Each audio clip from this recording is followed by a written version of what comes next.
भारत में कुपोषण, मैलन्यूट्रिशन की समस्या, विशेष रूप से छोटे बच्चों में व्याप्त कुपोषण, सबसे गंभीर सार्वजनिक स्वास्थ्य मुद्दों में से एक है। ये बच्चों की मृत्यु में से लगभग आधे भाग के लिए जिम्मेदार है और बच्चों में रुग्णता का एक प्रमुख कारण है। इससे गरीबी और भेदभाव में निहित चिकित्सा और सामाजिक विकार संबद्ध है। इसका एक आर्थिक तरंग प्रभाव, रिपल इफेक्ट, भी उत्पन्न होता है जो विकास को बाधित करता है। कुपोषण की समस्या को दूर करने के लिए सरकार विभिन्न योजनाओं का कार्यान्वयन कर रही है। हालांकि उनके वित्तपोषण और कार्यान्वयन में अभी भी अंतराल मौजूद हैं। इस मुद्दे को समग्र रूप से संबोधित करने के लिए एक व्यापक दृष्टिकोण आवश्यक है। कुपोषण क्या है? कुपोषण में शरीर में स्वस्थ ऊतकों और अंगों के कार्यकरण हेतु आवश्यक विटामिन, खनिज और अन्य पोषक तत्वों की कमी हो जाती है। ये स्थिति उन लोगों में उत्पन्न होती है जो या तो अल्पपोषित, अंडरनरिश्ड, या अतिपोषित, ओवरनरिश्ड हैं। भारत में कुपोषण के विभिन्न आयामों में शामिल हैं: कैलोरी की कमी, प्रोटीन हंगर, सूक्ष्म पोषक तत्वों की कमी। कुपोषण से निपटने के लिए सरकार की वर्तमान पहलें। राष्ट्रीय पोषण मिशन। भारत सरकार ने वर्ष 2022 तक कुपोषण के उन्मूलन के लिए राष्ट्रीय पोषण mission, national nutrition mission (NNM) launch किया है, जिसे पोषण अभियान के रूप में भी जाना जाता है। अनीमिया मुक्त भारत अभियान। इसे वर्ष 2018 में अनीमिया में कमी की गति को सालाना 1 से 3% अंकों तक कम करने के उद्देश्य से शुरू किया गया था। मध्याह्न भोजन, मिड डे मील (MDM) योजना। इसका उद्देश्य स्कूलों में बच्चों के नामांकन, प्रतिधारण और उपस्थिति बढ़ाने के अलावा उनके पोषण स्तर में सुधार लाना है। राष्ट्रीय खाद्य सुरक्षा अधिनियम, national food security act (NFSA) 2013। इस अधिनियम का उद्देश्य भोजन तक पहुंच को कानूनी अधिकार बनाते हुए समाज के सबसे कमजोर लोगों के लिए खाद्य और पोषण सुरक्षा सुनिश्चित करना है। एकीकृत बाल विकास सेवा, integrated child development services (ICDS) योजना। इसे वर्ष 1975 में शुरू किया गया था और इस कार्यक्रम का उद्देश्य 6 वर्ष से कम उम्र के बच्चों और उनकी माताओं को भोजन, पूर्व स्कूली शिक्षा, प्राथमिक स्वास्थ्य देखभाल, टीकाकरण, स्वास्थ्य जांच और रेफरल सेवाएं प्रदान करना है। भारत में कुपोषण से संबद्ध प्रमुख समस्याएं। भूख की पहचान का मनमाना रवैया। किसी परिवार के गरीबी रेखा से नीचे होने की स्थिति निर्धारित करने का मानदंड मनमाना है और यह एक राज्य से दूसरे राज्य में पर्याप्त भिन्न है।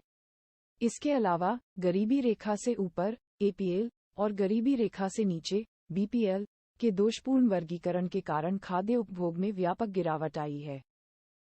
इसके अलावा, खराब गुणवत्ता के अनाजों ने समस्या में योगदान किया है। सूक्ष्म पोषक तत्वों की कमी, माइक्रोन्यूट्रिएंट डेफिशिएंसी। भारत में सूक्ष्म पोषक तत्वों की गंभीर कमी देखी गई है, जिसे प्रच्छन्न भूख (हिडन हंगर) के रूप में भी जाना जाता है। इसके कई कारण हैं, जिनमें गुणवत्ताहीन आहार ग्रहण, बीमारी और गर्भावस्था एवं स्तनपान के दौरान सूक्ष्म पोषक तत्वों के ग्रहण की कमी शामिल है। इसके अलावा, माताओं में पोषण, स्तनपान और पालन पोषण के बारे में पर्याप्त जानकारी का अभाव भी पाया जाता है। गरीबी का दुष्चक्र। निम्न क्रय शक्ति के कारण गरीब लोग परिवार के लिए वांछित मात्रा में और वांछित गुणवत्ता का भोजन नहीं खरीद पाते हैं। इससे शारीरिक श्रम करने की उनकी क्षमता पर प्रतिकूल प्रभाव पड़ता है और वे निम्न आय अर्जित करते हैं। इससे फिर गरीबी, अल्पपोषण, निम्न कार्य क्षमता, निम्न आय अर्जन, गरीबी के एक दुष्चक्र का निर्माण होता है। संक्रमण प्रेरित कुपोषण। मलेरिया एवं खसरा जैसे संक्रमण तीव्र कुपोषण को बढ़ावा दे सकते हैं और मौजूदा पोषण की कमी को और बढ़ा सकते हैं। स्वास्थ्य सेवाओं तक पहुंच और सामर्थ्य की कमी से स्थिति और बदतर हो जाती है। इसके अलावा, संक्रमण के दौरान भूख की कमी से कम कैलोरी के सेवन की स्थिति बन सकती है, जो फिर कुपोषण की ओर ले जाती है।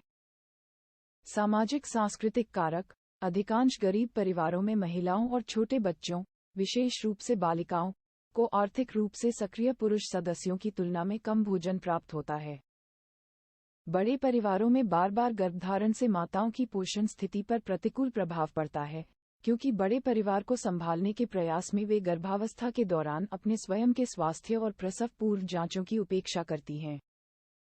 माताओं में अल्पपोषण की स्थिति कम वजन के शिशुओं के जन्म का कारण बन सकती है।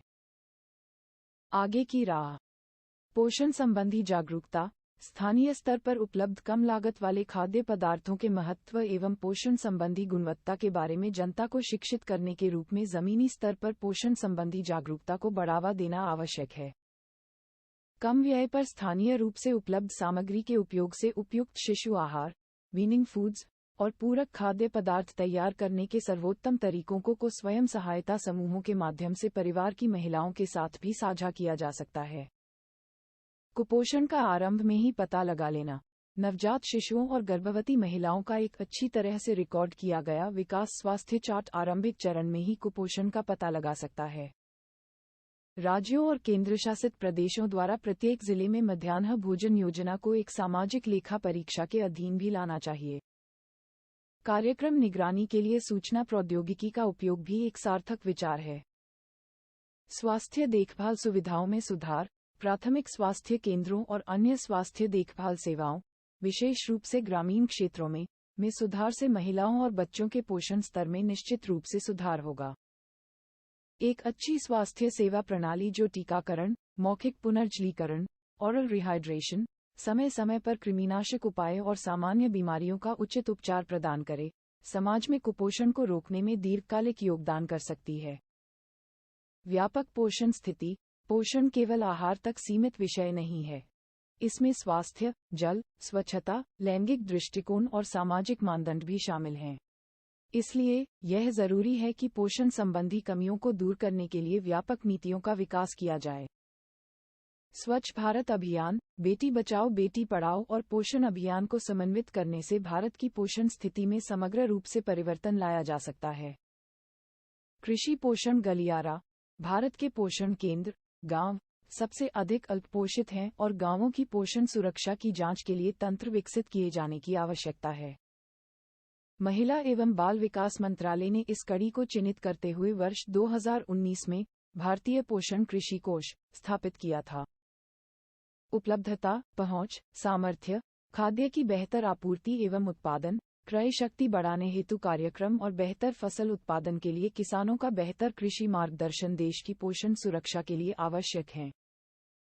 इसके अतिरिक्त सरकार को किसानों को उनके उत्पादों के विपणन में सहायता देनी चाहिए और साथ ही साथ यह सुनिश्चित करना चाहिए कि एक उपयुक्त निगरानी पूर्ण सार्वजनिक वितरण प्रणाली जैसे तंत्रों के माध्यम से गुणवत्तापूर्ण आहार सस्ती कीमतों पर उपलब्ध हों।